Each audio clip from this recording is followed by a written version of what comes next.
Avez-vous déjà entendu une chanson qui vous ramène instantanément à votre enfance? Une mélodie qui, dès les premières notes, fait remonter des souvenirs, des émotions.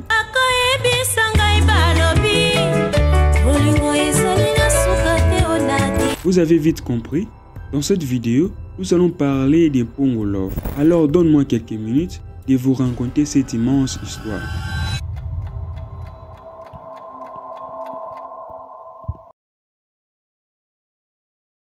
Avant de commencer, un immense merci à vous pour votre soutien. Laissez un petit commentaire, un pouce bleu et restez jusqu'à la fin parce que cette histoire, elle va vous surprendre.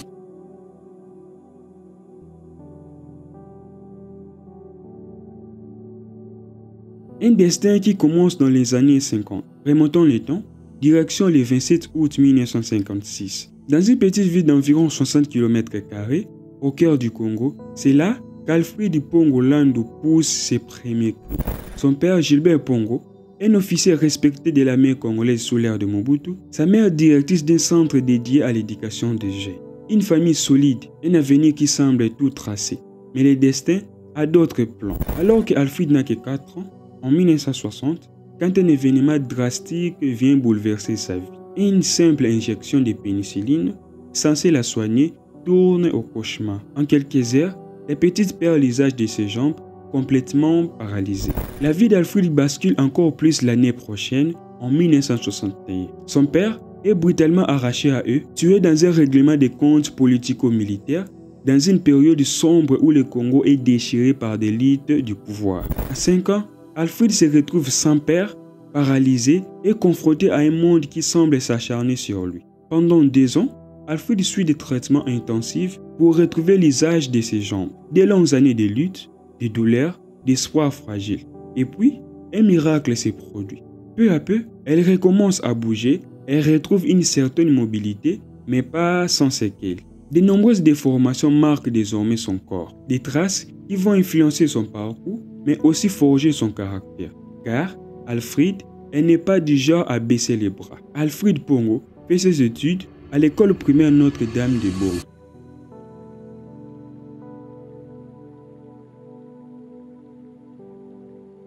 Faisons un bond dans l'histoire. Nous sommes dans les années 70 et Alfred Pongo Landu est sur le point de devenir Pongo Love. Au départ, Pongo n'est pas encore sur les scènes. Elle travaille comme secrétaire de direction chez Districar, une société de concession automobile appartenant à Dokolo. Un boulot stable, une vie tranquille. Mais au fond, elle sait qu'elle est destinée à bien plus. Et puis, un jour, le destin frappe à sa porte sous la forme d'une amie. Cette amie la présente à une légende, Mpompo Loaï, saxophoniste star de l'orchestre Afrique international de Taboulé. Et là, c'est un déclic. Les courants passent immédiatement entre eux et Mpompo voit en elle un diamant brut, une voix qui pourrait conquérir les foules. Il devient son mentor, son guide et se met en quête des musiciens pour accompagner ses premières chansons. Pour la scène, elle choisit le nom de Pongo Love. Dans les années 70, la musique congolaise est dominée par une géante, Abeti Masekine. Pongo Love veut aussi prendre sa place sous les projecteurs, mais la route s'annonce difficile. Puis en 1976, tout change. Pongo Love sort sa première chanson, Pas possible Mati, suivie en 1977 par l'album L'Afrique danse avec Pongo Love. Et là, c'est l'explosion totale. Dès qu'Inoa tombe sous les charmes, sa voix, son énergie, son style, tout est là pour conquérir les cœurs.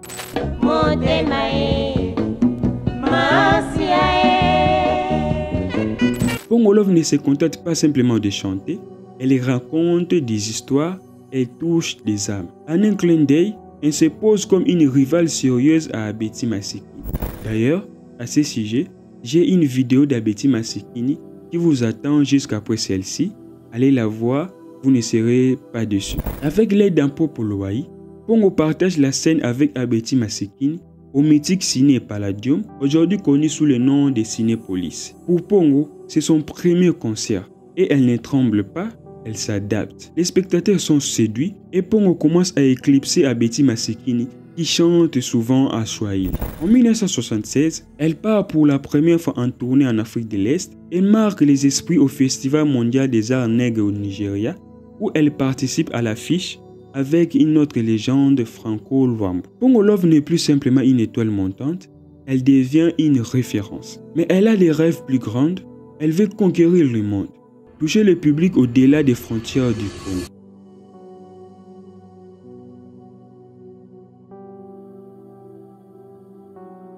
Derrière chaque succès, il y a une équipe, des rencontres et un peu de magie. Et pour Pongo, cette magie s'appelle Epopo Loai. Avec ses connexions dans le monde de la musique, Epopo ouvre des portes. Il demande à ses amis écrivains et compositeurs de travailler avec elle et de l'accompagner sur ses chansons. Pongo ne se contente pas simplement de suivre, elle tisse des relations, construit un réseau stable.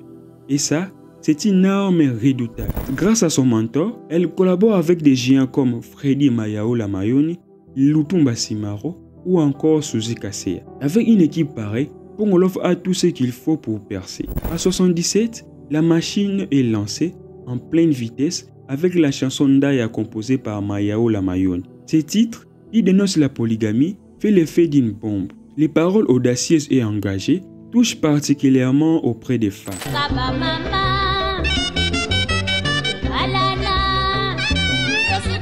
Pour la première fois, une voix féminine s'élève avec autant de force dans la musique congolaise. Les Quinoises se reconnaissent en elle, elles la soutiennent et la portent partout. Elle ne s'arrête pas là, les succès s'enchaînent à une vitesse folle, marketing international, Koba et ainsi Monana.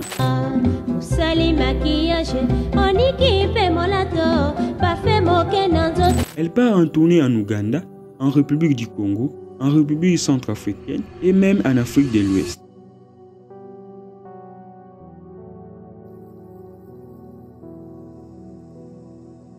Après 5 ans sous l'aile protectrice de l'OAI, Pongo Love sent qu'il est temps de tracer sa propre voie. En 1982, elle prend une décision de voler sur ses propres ailes. Elle s'éloigne alors de l'OAI, mais elle ne part pas seule. Son groupe d'accompagnement, devenu son orchestre, reste à ses côtés. Et là, tout commence à prendre une nouvelle dimension. Les Tcheke Love, désormais dirigés par Mary, renaissent sous une forme explosive. À savoir que c'est dans le même groupe que Tchala Moana a fait ses débuts en tant que danseuse. Pour mieux gérer sa musique comme une véritable boss, elle crée son propre label, Lover Music, afin de produire ses albums en toute indépendance.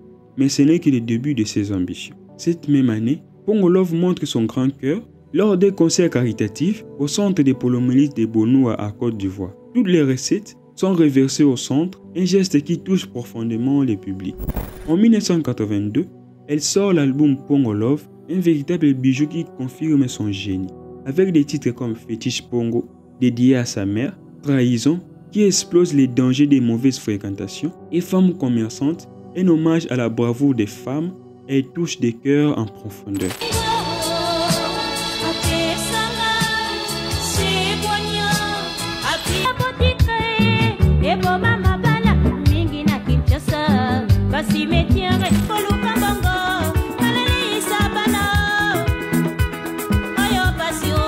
Mais c'est en 1983 que vient le chef-d'œuvre Bakake, composé par le professeur Oscar Diabanza dans l'album Pongo Love Volume 2. Cette chanson intemporelle devient tellement iconique qu'elle sera reprise 4 ans plus tard.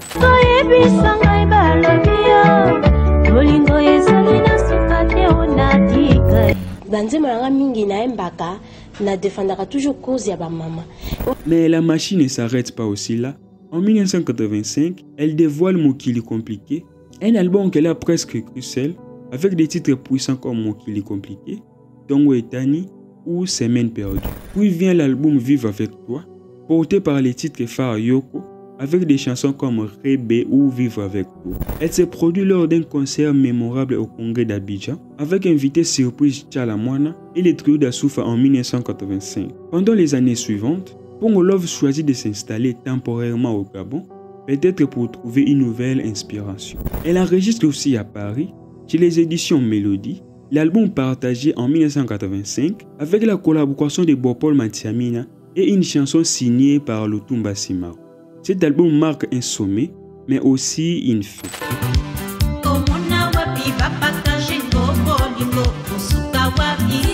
Pongo Love est souvent comparée à Betty Masekini, mais elle refuse souvent cette rivalité. Pour elle, Abeti est une grande sœur, pas une ennemie. Pourtant, les fans adorent alimenter la compétition et des pics subtils se glissent dans leurs chansons comme Bilana Landada Betty ou Koba Dempongo.